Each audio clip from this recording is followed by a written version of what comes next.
DJ Event Planner will change the way you manage and run your business. Streamline all of your procedures and software into one easy-to-manage system. DJ Event Planner, the ultimate online planning tool.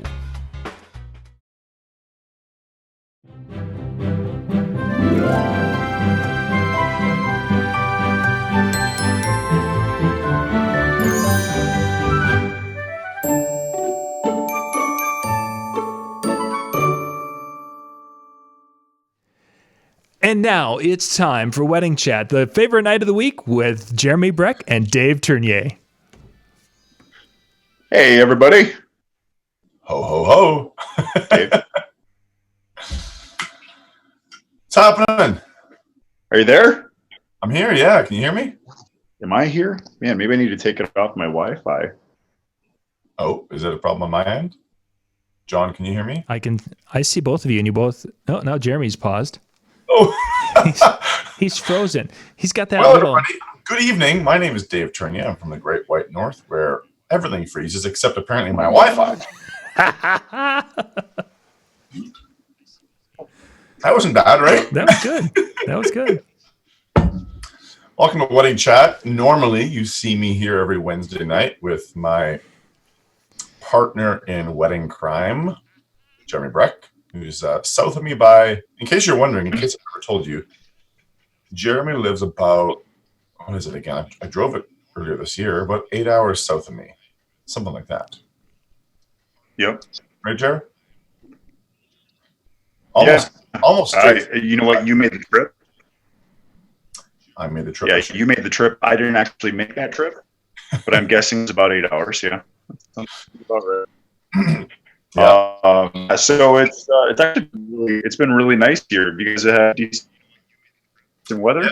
Yeah, today we had our warmest day in, I don't know, since probably early October. It was like 2 degrees above freezing, so it was like streets were sloppy and things were getting icy, so there was that. But hello, Jesse from Los Angeles. Oh, okay. Jesse's here from Los Angeles. Jimmy is I don't even want to know what his temperatures were like. yeah, it looks just hot in LA, isn't it? Have you ever been to LA, Jeremy?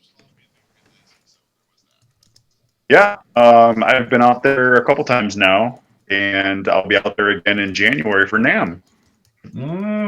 Nice. Which what? I think Jeremy, you're gonna have to probably reconnect here. Jeremy's having some technical troubles, John. Yeah. I'm thinking he's gonna have to. He's gonna have to reconnect. He is indeed. Although doing a what? the frozen look of his tongue sticking out was something to behold. Jeremy, why don't you try disconnecting and reconnect again? Let's see if that'll get us a better connection. You know what? I'll just try and jump on a laptop here. But anyway, can you still hear me? We can hear you. Yeah, you're breaking up and such, but we can hear you. Yeah. Okay. Although, so standing from where you are, your video's gotten clear again. Yeah, I'm good. I don't think it'll last that long though. No, it's not going to.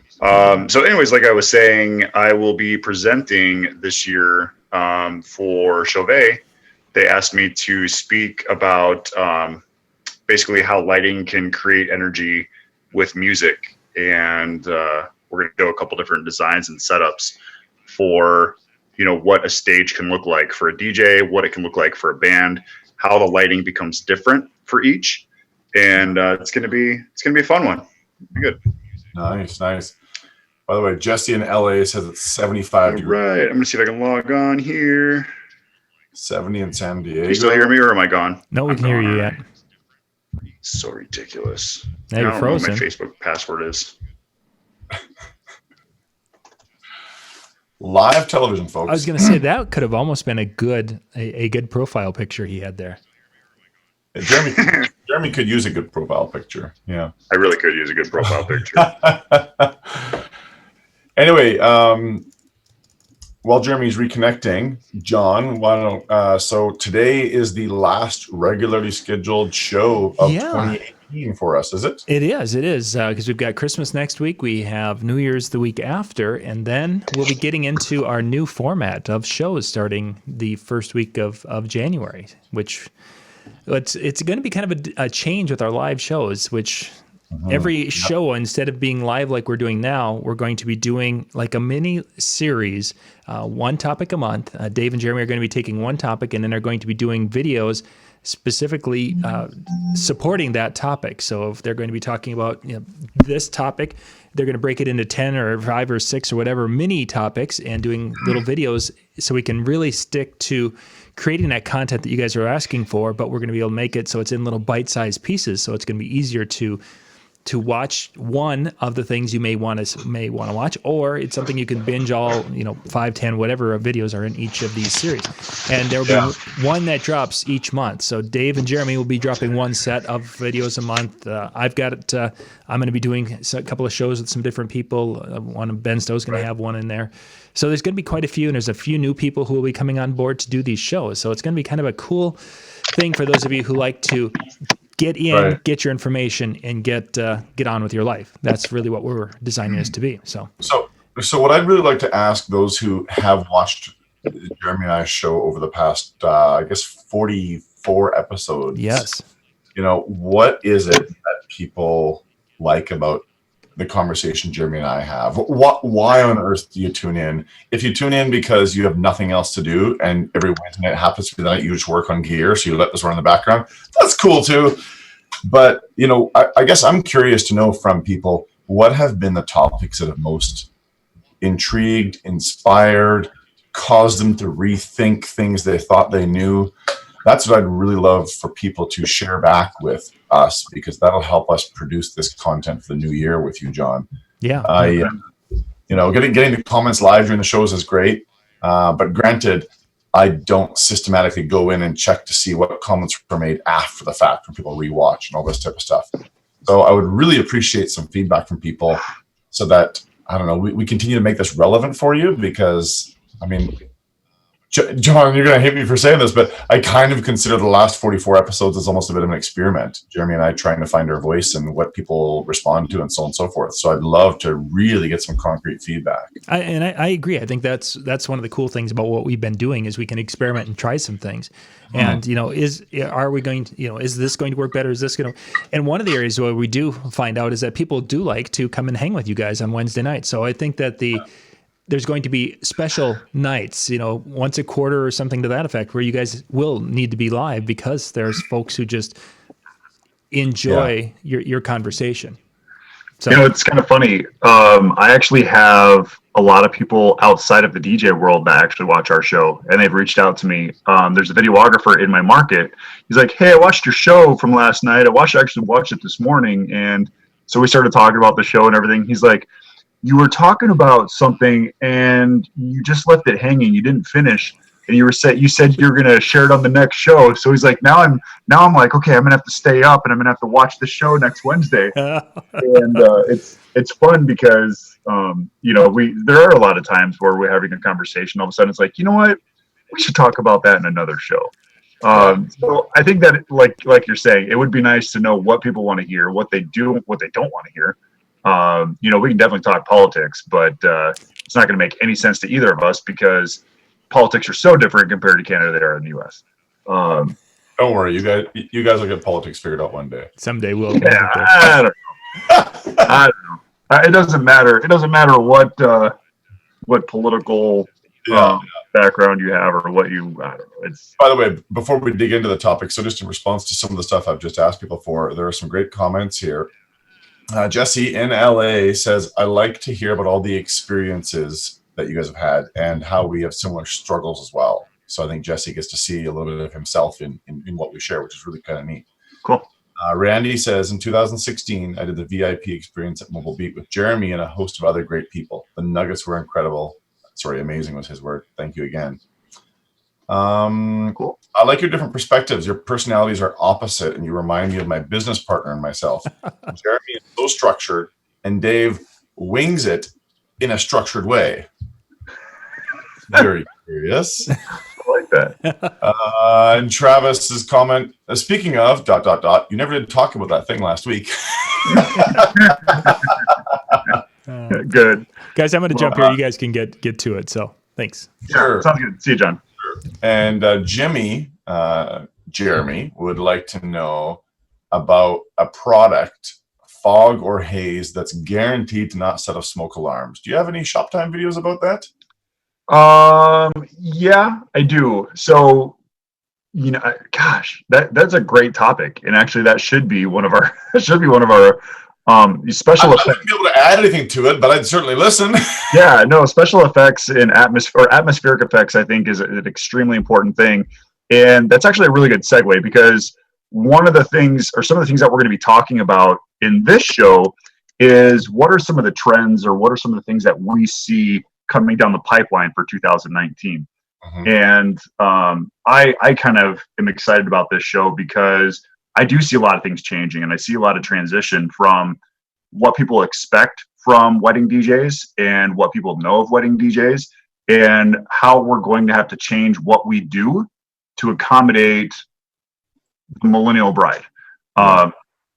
So atmospheric things, that's actually one of the things that I want to talk about. I see for 2019, my prediction, you're going to see a lot more atmospheric effects. You're going to see a lot more sparklers. Sparklers are now at a price point where it's affordable and people can buy them. So you're going to see a lot more of grand entrances. You're going to see more of the first dances. One of the things that with the sparklers, and you're familiar with the sparklers, is that right, Dave? Yeah, it's basically like a fireworks fountain inside. Indoor firework, yeah. Yeah. So, and obviously, I'm not telling you can use this in every single scenario or situation or building. Make sure that you're obviously checking with all of your codes. You're walking through a room with the facilitator. You get the okay from fire marshals, those type of things. But okay, hold on. What approvals, like what codes, what things do you need to look through? Because I know the product, but I don't know the product. Sure. So a couple things you're going to want to do is you're going to want to make sure that basically the fire marshal will give you the okay check, and they're going to test radiant fire though. It's still a combustible material. Okay. Got it. So they're going to check the radiant heat. They're going to check the actual like touch point. They're going to test the heat of it. Now, there's some knockoffs. There's some cheap stuff that's like really cheap stuff that's out there. You want to make sure that you're using the right stuff. A friend of mine out in New York, she's like, okay, people, I see you touching these, putting your hands over these sparklers, but I had 2 of these at my event this last weekend, and the sparks were landing on me and they were burning my arm and burning my scalp. And again, so just make sure that you're using the right material, make sure that you're using the right units with the right material, and test everything before you even go out there. One of the things that I see a lot with the sparklers is I see a lot of people using them during first dances, and I'm not a huge fan of that. And the reason being is because the sparklers are a loud unit. They're not quiet. Basically, there's a motor and there's a fan that's blowing, and it's a loud effect. And so to kind of like have that go off in the middle of someone's romantic first dance, or this really awesome special first dance where your music's probably not blaring loud, is kind of a distraction to the moment that matters, which is that first dance. I know it looks cool in pictures. I get that. And, people are going to be like, ooh and ah, but you've now disconnected them from that moment. And that is that first dance. So I'm not a big fan of them at the first dance. The question of, atmospheric effects and smoke alarms and things like that, like I said, that's a whole different conversation. I can tell you that there is no such thing as a haze machine that will not trigger a fire alarm. Fire's detection systems have gotten too good, and they will forever. Yeah, it's basically they use an IR sensor. They use actually a lot of them use laser now. And if anything gets in the way of the beam or the sensor, then it will basically trigger the sensor. So actually, I heard a story. Somebody in my market was using sparklers, because you ask, they don't give off smoke or anything like that. there's still a slight smoke that comes off if you're not using them properly, or if, again, you didn't, I don't know, I'm not going to say they didn't go through the steps right, but someone was telling me that they were the photographer, and they're like, yeah, so they were in the middle of their first dance, sparklers went off, smoke alarm, or the smoke alarms went off. So like that was their first dance, you know. So again, just make sure that you test this stuff before you go into a facility. Make sure that you're not by heat sensors. You know, you're going to see a lot of sensors in the ceiling that are actually heat detected. And, you know, like I said, those sparklers actually do go out some type of heat if you're not using the right material, or if you're using incorrect stuff. That's good to know. Yeah. So, yeah, I mean, that's kind of my thing on atmospherics. Like I said, we'll talk about that, I think, in a future show. And, you know, last words. Yeah. I think we can build a good show off of that, though, talking about, you know, okay, if you can't use atmospherics, how do you create a really cool environment when you can't use haze, or you can't use fog, you can't use smoke? And there's definitely ways. I mean, I've done a seminar on it, and I think, you know, like I said, that might be a good, if you're a starting DJ, you might want to start here and then advance to this, and then maybe look into that. So you kind of build your arsenal from, you know, and your opportunities. So like I said, I think that could be a fun show in the future. But that's a great question. I appreciate that question. Definitely. So looking ahead into weddings are coming in fair for you guys right now for 2019? Yeah, we're still have a lot of weddings here in December. Nice. Which has been really healthy. Yeah, we stay really busy with corporate parties in December, and weddings in December have been really good for us. So we're pretty blessed for that. Nice. But yeah, we've got big plans for our weddings coming up in 2019. We got a lot of new technology that we're incorporating, which I can't tell you about yet. I knew you would. But yeah, it's gonna be a fun year for us. Very fun, very fun. I'm going to bring up a theme of trends in the new year, and of course, a lot of this can be very regional as well. You're just for people who maybe aren't aware, you're in a pretty large urban center in relation to where I am. I mean, you're in a small town in relation to New York City. Yeah. But you're also in a relatively affluent city as well, where there are a lot of big budget events. And of course, I'm in the opposite. I'm in rural, about as out in the country as you can possibly imagine. So whether you're in Montana or whether you're in, Wyoming, if you're 2 hours from the city, you know where I live. Yeah. And so sometimes things are a year or two back from getting out here, either because they're cost prohibitive for the average budgets out here, and it takes a while for costs to come down before it makes sense doing X at a $20,000 or $15,000 wedding. But I have two functions this coming year that are both themed in ways that, you don't often see out here, events themed quite this far. What are the themes that you're working with? Well, you do know that there's a very famous Saturday in May in 2019, right? May 1st? May the 4th is a Saturday. May 4th? See, folks, this is where Jeremy and I are so different. Some of the comments here, you're absolutely right. May the 4th, the famous day of Star Wars. Oh, gosh. And when Alex and Kaylee got engaged and realized that May the 4th was a Saturday in 2019, they nearly fell over because they're the biggest Star Wars fans in the world. That's awesome. So this is Star Wars top to bottom. I mean, the music he and his guys are coming into the ceremony with, the music that she's coming into the ceremony with, the music they're leaving the ceremony with. I mean, you name it. And then I also have a Harry Potter themed function next year. Oh, cool. Which I chatted with about you off the show a couple of weeks ago. Yeah. So I'm really pumped about that. So I don't know. I guess I see maybe people breaking out from the mold of normal a little bit, not being afraid to. I mean, tradition really started taking a back seat, a number of years ago. I mean, I used to have probably, a third of my couples might have identified toward the traditional side of things, but fewer and fewer do. The rule book is gone. If anybody watching this still runs by a rule book of this is how it always goes, I would suggest, rewriting and tossing that book out because, I mean, look, out where I live, that rule book started disappearing 5 years ago.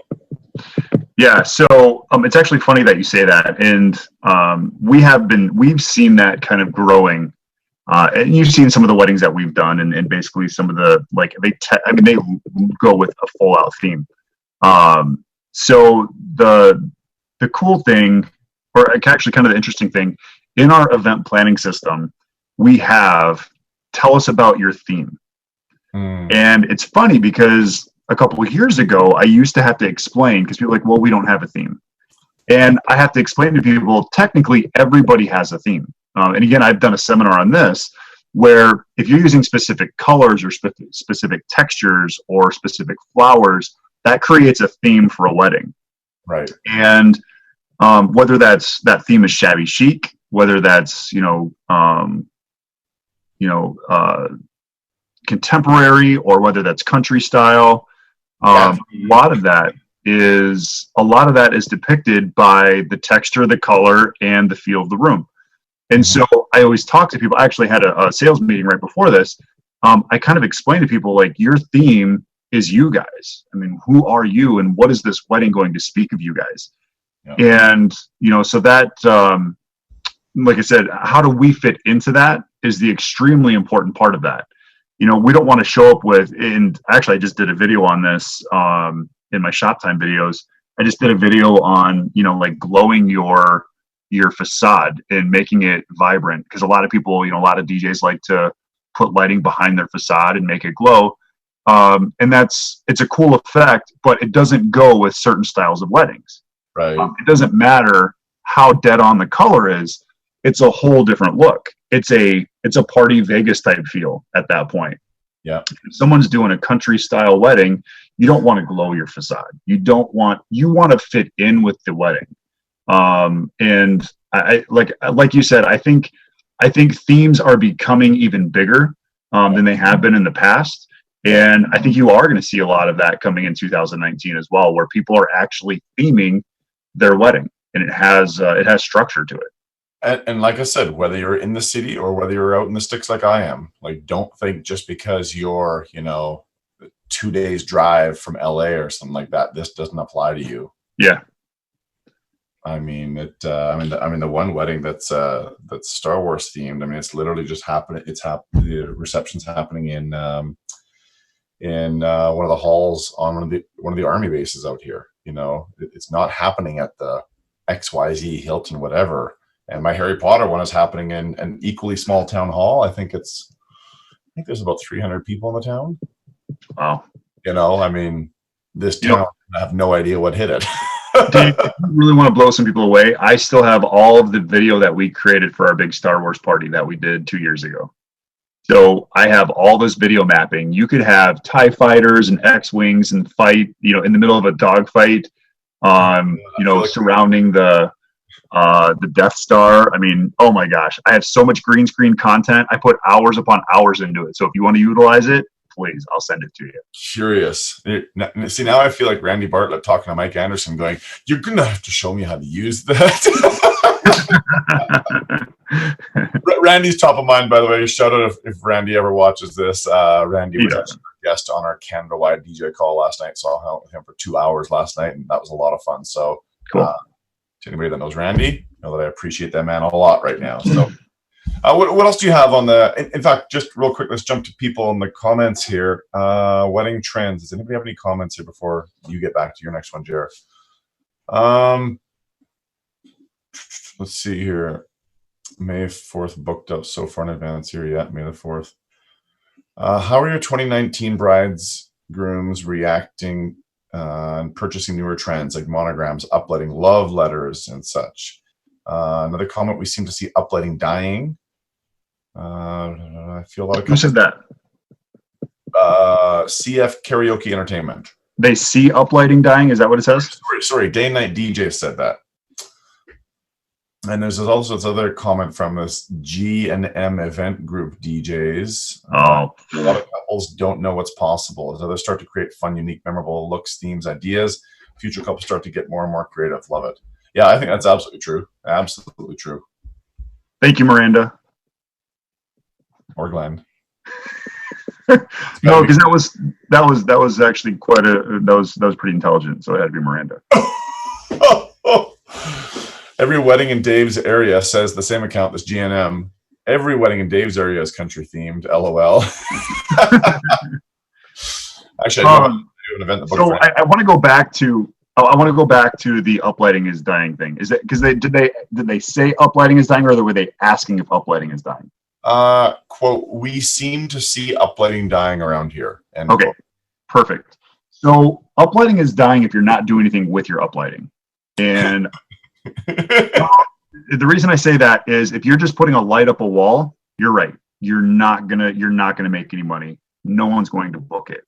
But if you use it in artistic design, if you give it more purpose, if you give it personality, and I've talked about this for years, if you can create certain sequences and flow of lighting that kind of react with the room, so whether that's a dimmer wave, whether that's a color wave, whether that's something that gives the light more personality, I think, actually, I know, because I've seen it, because I had that that question come up a couple years ago when I was doing a presentation, like, is uplighting dying? And that's actually, I made a slide specific because of that. And it says, is uplighting dying? And I usually tell people, if you're not doing anything with it except putting it up the wall, yes, it will die. So facilities are going to outbid you every single time. Because a lot of facilities already have it. They're doing it now because they saw DJs being successful with it. So you have to create more than just an uplight. You have to give it personality. You have to incorporate it into the dance. You have to incorporate it into dinner and cocktails. How does it react during dinner? How does it react during cocktails? How does it change during different moments that are happening throughout the evening? So can you give me a couple of ideas? So 2-3 ways that this could be done. Yeah. Examples. Yep, I already did, but I can tell you again. So, like I said, doing color wave. Yep. And what I mean by that, so if I'm working in a room and their main color is amber, then what I will do is I will leave all of the lights as amber. But then in Show Express, what I'll do is I will create a white dimmer that will kind of create this wave effect. So you'll see this amber color, and you'll see this shade of white kind of fade in and fade out, and it'll just wave the room. Okay. Oh, I've also done it where we've used, so if we're having amber, then you'll actually see, instead of the light color change, you'll actually see the dimmer of the light change. So the dimmer itself will wave through. So it might be at 75%, and then throughout the room, you'll see it go to 100%, and it'll just kind of make this wave around the room. It's very gradual. It's nothing that's going to make anybody sick. But if you do it correct in Show Express, then when it starts the dance, you can speed that up. So it actually is waving. It's basically doing the wave around the room. Right. I did that actually last weekend. You'll be proud. I am proud. And I had amber lighting up around the room, and I just put a slow wave on it. And it almost felt like the subtle flickering of candles. Yeah, exactly. Yep. It was really cool. Yeah. And then the last thing would be just incorporate it into the dance. So if you have certain parts of the song that's, really aggressive, then allow your lighting to kind of match that tone, match that feel. If it's a very romantic part, then that lighting has to create that as well. So your lighting is creating the atmosphere of what the music is. And like I said, at NAMM, I'm going to be talking about how how the lighting impacts the music and how your music impacts the lighting. So you can kind of, you build off of each other. Right. And I think that's going to be that's going to be important if you want your uplighting to still be successful. Yeah. If anybody here has uplighting and they don't allow it to come to life the moment the dance starts, if you're not doing that right now, yes, your uplighting will die and you will get outbid by the venue every time. Yep. Because the venue won't have lighting come alive to the music. No. They just won't do it. They're not going to have a light tech on hand all night because now they can't outbid you. And you can outsell. So like, there's a lot of places that they're like, oh yeah, we'll do full room uplighting for you for like $400. And I'll go in there and I'm like, you know what? That's a really good deal. But that's going to look really great when guests first walk in. After that, that light is lost. No one's going to care about that light and what it's doing in the room. But when your dance starts and you have all these people on the dance floor and you can create the energy with, all of the uplighting around the room. So, hitting certain parts of the song right at the right time and builds happening with lighting. So I can do that. It's going to cost you 3 times, 4 times the money, but trust me, it's going to be worth it once that dance kicked off. Yeah. Yeah. Uptown Funk, whenever the horn section hits, I'm always strobing the room and then stop the strobe. And people literally probably think that it's programmed to the song and stuff like that. It takes the song and it dials up to 11. That's what your light show should look like. It should look like it's programmed to every specific song. Yep. Yeah, couldn't agree more. Couldn't agree more. Yeah, so lighting is here to stay if you're doing it right. It's basically exactly. So other things in 2019, I think G&M, Glenn and Miranda, I think they kind of had a great point. You're going to see a lot more you're going to see a lot more personalization. You're going to see a lot more of relationship building with your clients because they're going to need it. I don't want to say they're going to need their handheld, but they're going to need someone to care about their reception. And it might not be this year's couples, but I think your sales meetings that you're having in 2019, you're going to see a lot more of that they're going to want you to be more involved. They're going to want you to be a bigger part of their day. And really that comes down to A, truly caring, B, going out there and, giving everything you have for that individual. And go get some training, go get some workshops in, create a better experience for your couples and your clients. And the last thing I'm going to say is, and you know what, I'm excited to see this at Mobile Beat in a couple months. Get what you're worth, because you're going to have more work ahead of you. You're going to have more work for every single event that you're working on, and which means you're putting in more time, you're putting in more energy, and you should be getting paid for it. So raise your rate if you currently are not. I'm not going to give you a certain price point on where I think you should be at, but I think you should reevaluate the efforts and the hard work that you have ahead of you in the next couple years. Yeah, I think that's something I think people should be continuously doing. But yeah, there's no better time of year than now. Yeah, very, very true. So I don't know, did you hear that Mark Farrell will be at Mobile Beat doing the Getting What You're Worth? Yeah, I heard that. Now I really have to go to Mobile Beat. I was kind of up in the air this year. I wasn't sure if I was going to be going, and then I had messaged Rebecca and I said, hey, I've got a guy that I would like to put into the Marbecca workshop. She goes, great. Are you coming to Mobile Beat this year? I said, gosh, I'm not sure. I'm kind of kicking a couple things around, and I just, I don't know. She goes, I said, well, is Mark going to be there? She goes, maybe. Like, he's speaking, isn't he? She's like, yeah, but it hasn't been announced yet. So I think he announced it last week. So I've been for the last 2.5 weeks, I've been quiet about it. I'm like, oh my gosh, it's killing me. Yeah. So that's exciting, because I think that is something that people need to hear.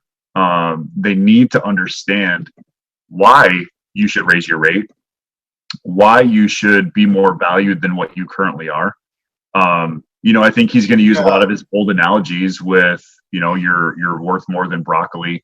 I can't imagine there's a lot of DJs anymore that are charging $600-$700. I mean, I think plenty. Yeah. Oh, I think we have some in our market as well. But so many people are like, well, do you feel like you're losing business to them? I'm like, no, they're a whole different, the client who's looking for them, they're not looking for us. They're looking for something to get them by that night. Yeah.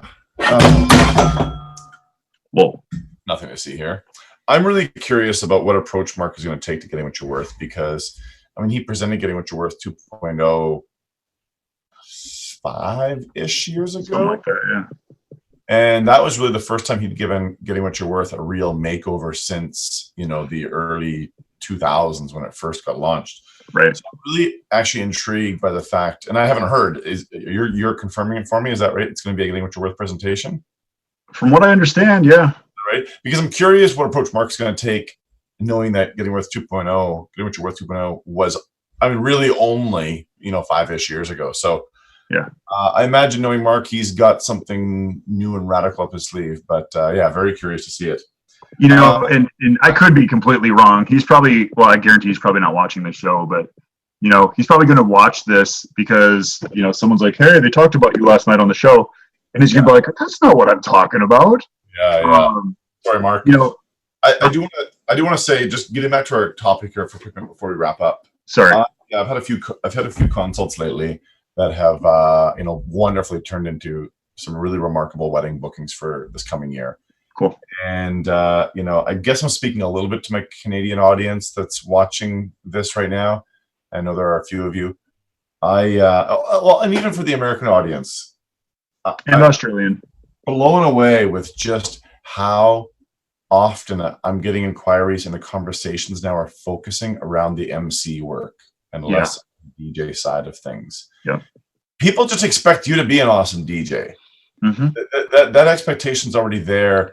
And because of that, I'm finding conversations taking place, inquiries coming in where they're a lot less focused on the DJ side of things, and they want to explore this MC thing because they've heard about it from somebody, or maybe they've seen something on TV or whatever. So if you are simply a guy doing announcements or a girl doing announcements at a wedding, this is where you change your game. Yeah, it really is. And I think if there's a few people in your market doing this, you will likely see inquiries start to come in that don't focus on the DJ side of things as much. And if you can speak that language, I think you have great, great things happening for you in 2019. Absolutely. Jeremy and I have gone on and on and on about, what's helped us become, the MCs that people do seek out and desire. And, this, just FYI, people don't seek out and desire us just because, we happened to be good at something without any training. It's not true. Mm-hmm. So yeah, for my Canadian audience particularly though, I'm just blown away. I was the guy 9 years ago that, said to Brian Podwerny, my good buddy here in this market, what? Somebody's going to hire you to MC the wedding? That's the stupidest idea I've ever heard of. Like, I like you, bud, but no, all right, let's carry on. Next topic. Yeah. And now here I am. The inquiries are coming in. Yep. And so that's just continues to be something people are really, really focused on because they don't want the first half of the party to be boring. Yeah. That's a great point when you talk about the role of an MC, because we're seeing a lot more of people requesting our services in the corporate world because they've seen what we do in weddings, and they've seen us do other corporate MC stuff. So even if you are just a DJ and you're like, no, I don't want to MC weddings, still go get training as a master of ceremonies, because there's really good money in just being an MC for a corporate event for an hour. Yeah. There's good cash there. And if you want to look at other opportunities and you're like, hey, the DJ market's dying because, people are using, I don't even know what it's, Spotify and all this stuff. Spotify's not going to replace you. Yeah. You're going to replace yourself. Yeah. So, you have to make that difference. Yeah, and it came up last night on the Canada-wide DJ call that I was the co-host of, along with my colleague here, Derek Schwartzentruber. One of the theme for our call last night for Canadians was, what do you know now that you wish you would have known when you started? And a lot of really fun conversation came out of that with, the 30 plus people we had on the group video call. But, one of the things that came up was, I really wish when I started that I had spent money only on the gear essentials that I needed and rented everything else out and put what money I had into personal development and training instead of the big speakers. You can rent speakers, you can rent lights. Yeah, you probably need a laptop, you probably need a controller, and you should probably have a microphone. Between those three things, you can hone a good part of your craft at home. But aside from that, when I started, I did this twice because I started over twice. I spent a boatload of money on big speakers and amps and blah, blah, blah. I should have rented that stuff out. If I had put that money into performance training, I'd be way further ahead than where I am now. And then, gear is important, of course, and you get that at some point, but blowing that first wad shouldn't have been on gear. Yeah. Yeah. Mistakes we make. Anyway, so summary, 2019, we haven't even really touched on technology per se. I think, when you look at the technology aspects, Vibo, I know is kind of a big question for a lot of people. Are you going to use it or you're not going to use it? I'm not sure exactly where we're at with that yet. Yeah. I think, technology wise, if you're not using an online system like a CRM or you're not using a DJ event planner type thing, that's definitely something that I would look into when I talk about personalizing and working more with your couples. That's the way to do it. And if you're not currently doing that, that can be a huge change in growth for you in your company, whether you're a single op or you're a multi-op. It's going to help you stay more organized, which I think all of our personality types, we could definitely use that as DJs. So I know it's helped our company, and it's allowed us to even backtrack and look to see, how are we doing compared to 2017 and 18. And so now you can actually look at analytics and figure out, okay, what are we doing right? What are we doing wrong? When should we be booking more? When shouldn't, or when are we expecting a downtime in bookings? So it can really change your business. And like I said, just that structure in a CRM system can really do some great things for you. Yeah. Outstanding. I hope you guys got a few nuggets, guys and girls. I'm not sure if we have any ladies watching tonight, but I hope you all got a few nuggets from tonight. And this has been a lot of fun. There goes 2018. There goes 2018, and there goes the format for this show. Stay tuned for 2019. John's got a whole pile of stuff up his sleeve that apparently we're along for the ride for, Jeremy, in case you didn't know. And please send us ideas, and so that way we can prep. So there is organization, and we are being effective when we're on this the show. Yeah, and if you want to dig into who Jer and I are a little bit more, so that you understand the context of what type of ideas you could maybe send us. I mean, at djthought.com is a place where I have about 90 or so articles written, blog posts written, all categorized. So you can kind of get a feel for who I am from there. That might help you kind of frame some questions more appropriately. And Jeremy, of course, you can find him over at DJ Jer Shop Time. Yeah, you can search that on YouTube. There's about 300 videos out there right now, that simple things to complex, ideas, whether it's lighting, sound, whatever it is.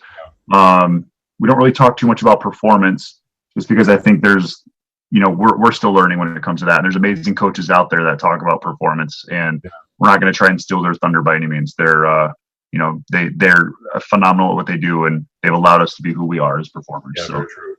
I would be really curious if people have topic suggestions that are maybe a little more high level. I mean, as I think most of you know, Jeremy and I both charge a considerable sum for what we do when it comes to weddings. And I know it's a bit of a taboo topic sometimes, but look, it's a huge basis of my reality. And if there are a few of you out there who want to ask questions very directly related to that, please throw them my way. I'm a pretty open book, and I will force Jeremy to be as open as he needs to be as well for topics like that, because I'd love to help people get to some of those more unique, interesting places that Jeremy and I have found ourselves in. Because there's a lot of interesting stress comes with it, but there's a lot of fun, a lot of joy, and a lot of satisfaction comes with it as well. So stress creates success. Stress creates success. Interesting. I'm going to think on that one for tonight. Thanks so much, everybody. Happy holidays. Have a good night. Talk to you soon. See ya.